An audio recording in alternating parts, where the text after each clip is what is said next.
Well, Razorback fans, you finally got what you've all been asking for. You got yourself a new commitment for the Razorback basketball team, and it happens to be a 5-star Karter Knox.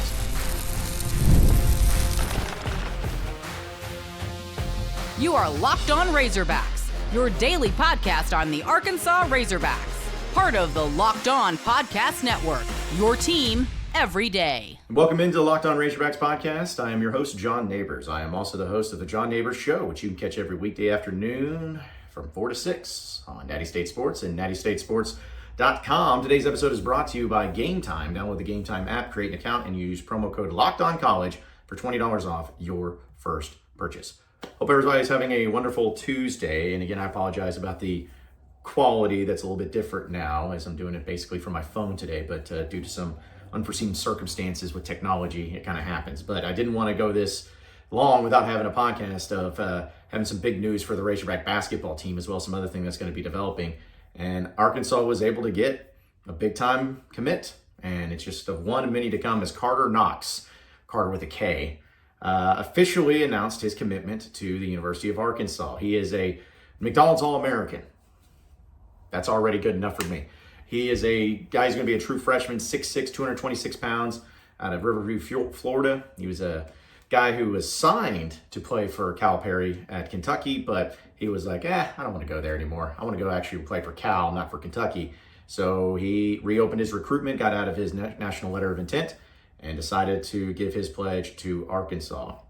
Also, Calipari and expected Arkansas assistant coach, is not official yet, Chin Coleman, great name with the name Chin, visited Knox when he was in Atlanta at the Overtime Elite Camp, and that was last Tuesday. His older brother, Kevin, attended Kentucky and played under Calipari before being selected in the first round of the 2018 NBA draft. That's all according to Natty State Sports. One thing that I know that he had a quote which was really fun. You always love the quotes that the players can give in these circumstances, but he said, "Throughout my whole recruiting process, Coach Cal always said he wanted to make me a pro. And I trust that he will do that for me over at Arkansas." I also have a great relationship with Razorback associate head coach Kenny Payne. So getting to play for two coaches I admire is a dream come true. I'm looking forward to getting there, getting to work, and bringing a winning mentality over to Fayetteville. He's a 4-star prospect, number 19 player overall, number 8 small forward in the 2024 class, according to On3. Louisville, South Florida, and some other schools were in the mix too. And in the McDonald's All-American game, this is what my thing is about shooting, but he had 9 points on 4-6 shooting with a made 3-pointer in the McDonald's All-American game. And he also spent last season with Overtime Elite, which we know about them, averaging 23.1 points, 6 rebounds, and a steal per game. He was also on the Team USA team that won a gold medal for the 2022 FIBA Under-17 World Cup and did a great job with that too. So either way, like all of these news about any sort of player that ends up committing to Arkansas, especially in the basketball program, there's going to be excitement surrounding it.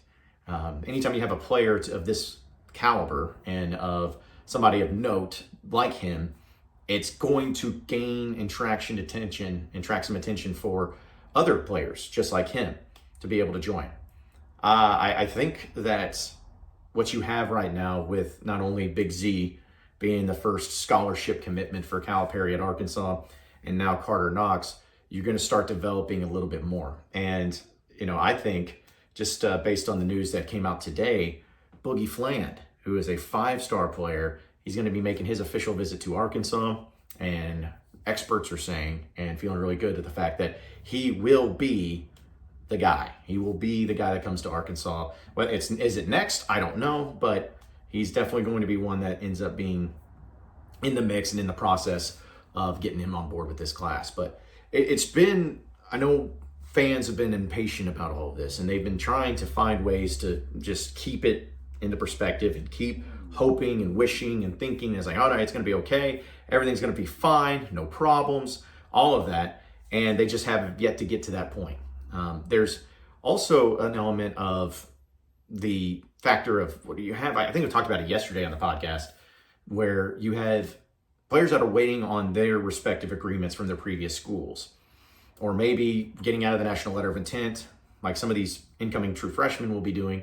They want to make sure that they're making the right decision for them and being able to step into a position, into a situation where they're like, all right, I feel pretty good about where I'm going. I wanted to take extra visits. I wanted to make sure that, hey, I was committed to Coach Cal over at Kentucky, that when I go over to Arkansas, I'm going to be able to have the same type of promises made to me there. But I also want to hear to other people too and see what they have going on. I still don't believe that John Calipari is going to sign every player from the incoming freshman class that he did at Kentucky over at Arkansas. Some of the players who just wanted to go to Kentucky, I think there's one of the players that is actually from Kentucky, lives there in Kentucky, wants to go to Kentucky. So, someone like that, I don't believe. But when it comes to the high caliber players that have no connection to Kentucky itself, I think Arkansas is going to be in the mix and probably get those guys. And continuing to build the roster as the assistant coaching staff is going to continue to get assembled. And somebody like a Karter Knox too. I love, like we were talking about this with me and Scotty and Curtis of Natty State Sports. We were talking about this, where Arkansas's had some talent come through here. And we know about the past 4 or so seasons under Muss and how much fun it was to be able to talk about the Elite Eights and the Sweet 16s and going 8-3 in the NCAA tournament in 3 seasons. Like, that was awesome. And that's something that people don't realize how difficult it is. It is so dadgum near impossible to be able to be, as a coach or as a program, walk in and have that level of success in a 3-year span, winning 8 games in the tournament. 8 games. You know how far you'd have to go back to get 8 games in the NCAA, 8 wins in the tournament combined for Arkansas? Like, you'd have to go back to the national championship year until you got to that number. But we're not talking about Muss. We're talking about Cal. And when you're able to put a roster together that's going to be good enough to beat anybody, and with a new level of excitement and energy, this is the stuff that's going to start opening up people's eyes and coming into play. Of when you have that tournament success, it's great. But in order to continue on that level of success, you want to bring guys in that are going to want to go to the next level, or want to try to get to the next level. But it's a matter of, can they do the small things that they need to do to buy into the program for these one and done guys especially. Like Karter Knox, just throwing out there, I don't believe he's a 2-year player. I think a lot of these, anytime you're a McDonald's All-American, odds are you're a one and done player, or at least that's what you're going to attempt to try to do. Doesn't mean you'll always get to that point, but I know that that's usually the mentality that you have to have, and that's fine. People, for some reason, not everybody, but some people always have a sour taste in their mouth about players that end up being one and dones, as if it was some sort of horrible thing to ever happen. And Arkansas had quite a few, I guess 3 of them, just a couple years ago when they had Anthony Black, Jordan Walsh, and Nick Smith. All 3 of those guys were drafted into the first round of the NBA draft, and all 3 of them look like they could have a really great career in the NBA. The people look back in their college days like, oh, well, what was it? Well, here's the thing. Yeah, Nick Smith dealt with injury. We all know that. But there were still plays that he made. He made that game-winning shot against Auburn in the SEC tournament. He had big performances in the regular season when he was healthy and able to play. Jordan Walsh, it took him a while to get going, but once he got going, you saw what type of ability he had defensively, and when he had some confidence in his shot, you saw that. And even Anthony Black, he was great all year long. So the point is like you look back and you have some bad feelings about it. Those guys were great and they made plays in the right moments. But the biggest thing to me of what I want to see from not only the players that are going to get brought in, but this first-year team that Calipari is going to be bringing in, has to be dealing with 3-point shooting. Arkansas's 3-point shooting has not been good. It's not been consistent. It seems like every single player that ever came into the program from a different program who had a great, or at least a solid 3-point shooting percentage, when they got to this point, it wasn't good. When they were there for just whatever it is, how many years that they were there, or if it was just 1 year, their 3-point shooting percentage went down. And there was no true explanation for it. I mean, some people could say it was a lack of development. Some people could say it was a lack of confidence. Some people said it just wasn't coached the right way. Whatever it is, that was the problem. And with the 3-point shot being such a huge, huge integral part of everything that goes on with Razorback basketball, you got to have somebody like that. You got to have multiple guys like that. And we'll talk about that in the 3-point shooting side of things too here in just a little bit. But folks, I got to tell you about the Gametime app here as part of the Locked On Razorbacks podcast. We know that we all love to attend games. In fact, tonight I'm going to be going to the Razorback baseball game in Dickey-Stephens Ballpark here in Little Rock.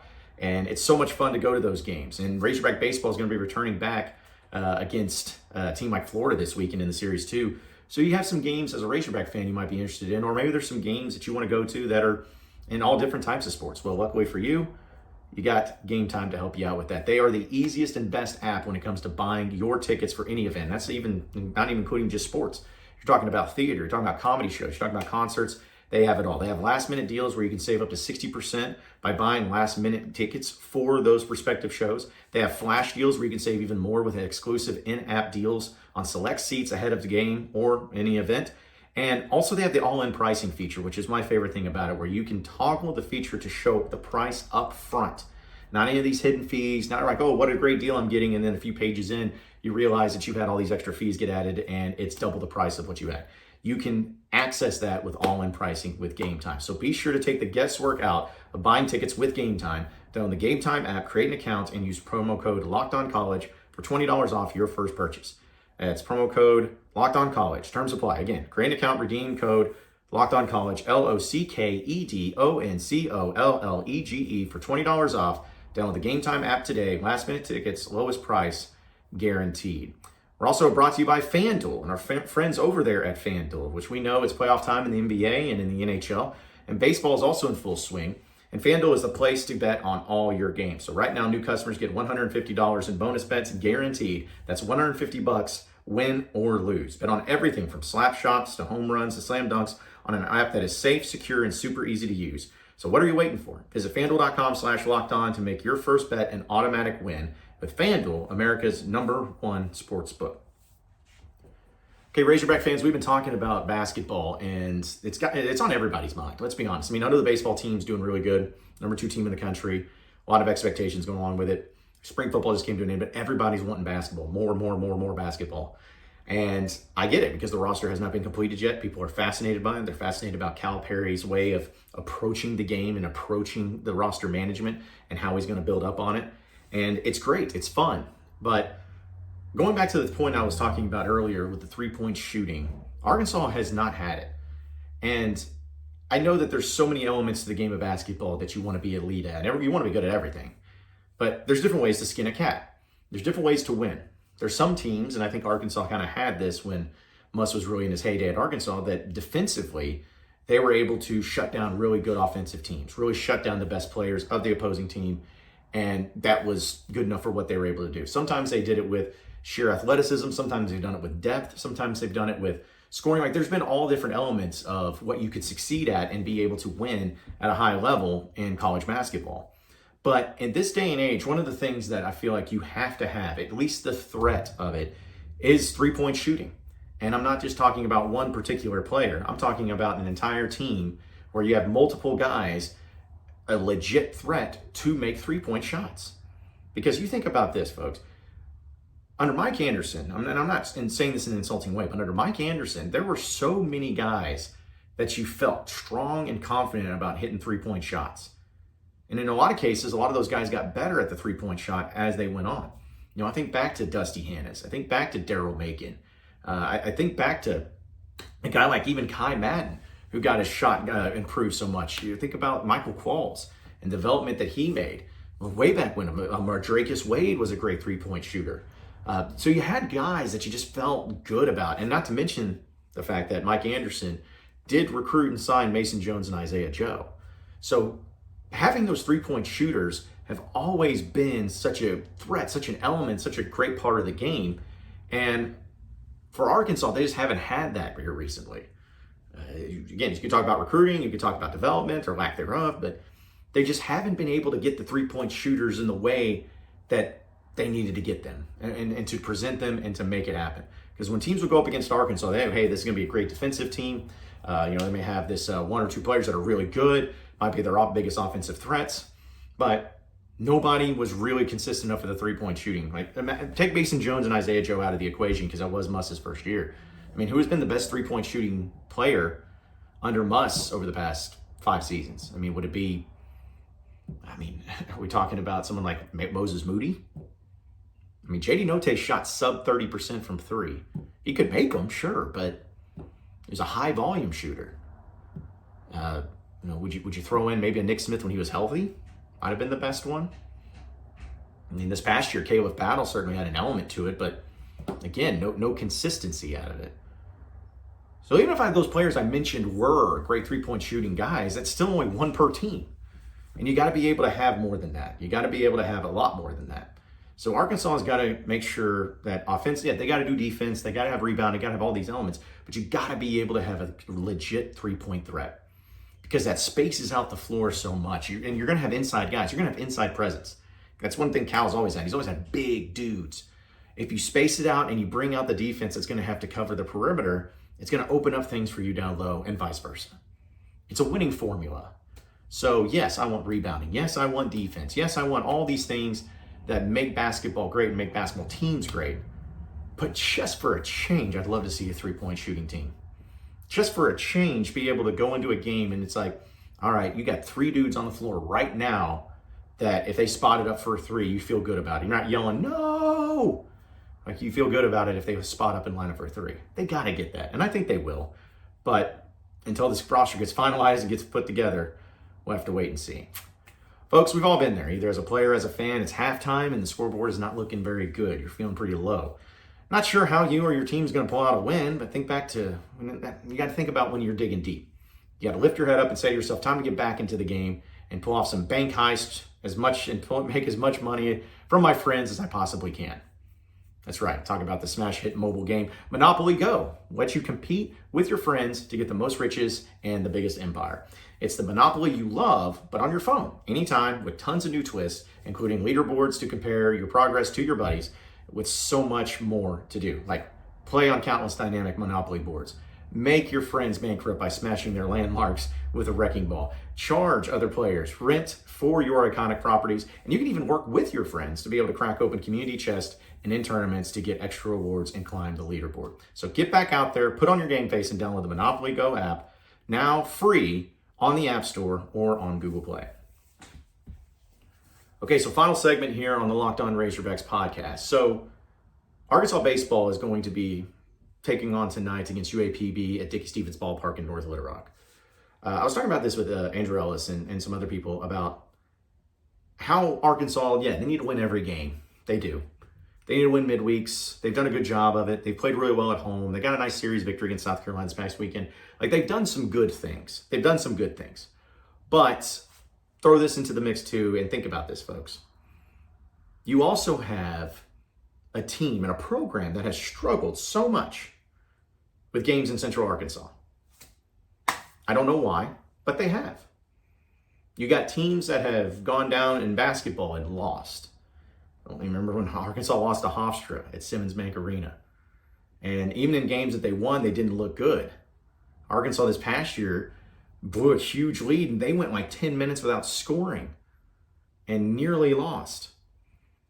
And even in games against Lipscomb, it was another team. It seemed to never really get to the point to where you felt comfortable at those games. And think about football. Dare I say more? Games at War Memorial Stadium are starting to dwindle down. It's not going to be there anymore, but you looked decent this past year. And I think when you played UAPB there a couple seasons ago, you looked good too. But there's been a lot of times where you've lost some bad games. Losing to Monroe, lost to Toledo. There's some games that are way too close to calls, giving up a huge lead against Ole Miss. The list goes on and on. And then in baseball, last year you lost. Now you lost to a decent baseball team, and I think it was Lipscomb as well. But you lost the game. And then even times like against UCA, when you played that game, you struggled and you needed to walk off in extra innings. There is an element that people correlate where Arkansas Razorback Athletics, whenever they play in Central Arkansas, has not performed well. Even in games they've won, they've not performed well. So Arkansas baseball has a chance to kind of do that. There's no excuse and no reason why Arkansas doesn't dominate this game. No disrespect to UAPB, but even if Arkansas throws some of their freshman pitchers out there, they're new guys, they get a lot of rest for their guys that are starters, Arkansas should run away with this game easily. And the last thing you want to do is have another reason for people to pile on and saying that games in Central Arkansas just aren't good. You're struggling mightily with them, and you're not able to put them together, and you're not able to do a good thing with them. Like that, you just can't have that anymore. You got to be able to win these games. Win the games you're supposed to, and look good doing it. Blow this team out. Convince everybody and show everybody that there's not some sort of boogeyman in the Central Arkansas area that ends up haunting the Razorback athletic program just simply because you can't play well down here in any sport. Listen, I'm somebody who has been very much about getting games out of War Memorial Stadium in Little Rock in football. But I'm also somebody that understands and enjoys and sees the reasoning behind having basketball games at Simmons Bank and also having games at Dickey-Stephens Ballpark for baseball. I'm all for that. That's huge. It's a state thing that you can really get involved in and have people come in. Put on a show for them. These are people that pack out the stadiums, people that are pumped up and excited to see their Razorbacks. Some of these people will be the only time that they get to see their Razorbacks in person. Put on a show for them. Stop making it to where it always seems that people, when they come to a game in Central Arkansas, either leave pissed off or they leave disappointed because it wasn't exactly the most entertaining game. Give them something to feel good about tonight. Begging you, because I don't want to have this conversation again, especially as the coming weeks hold. But should be a great game, should be a great atmosphere. I know that fans are excited about that, as well as Florida coming up this weekend at Baum Walker. Hopefully the weather holds off a little bit. Looks like it could be a little bit stormy, but still should be a great night in North Little Rock and great weather for everything when it comes to the Razorback baseball team taking on UAPB. But appreciate everybody listening into the Locked On Razorbacks podcast. Be sure to like and subscribe to the podcast on iTunes or on Google Play. You can also get after me on Twitter at John Nabors Show for any questions, comments, concerns that you may have, and we'll keep it going from there. Same podcast time, same podcast channel tomorrow afternoon. Have a great day, everybody. We'll see you then.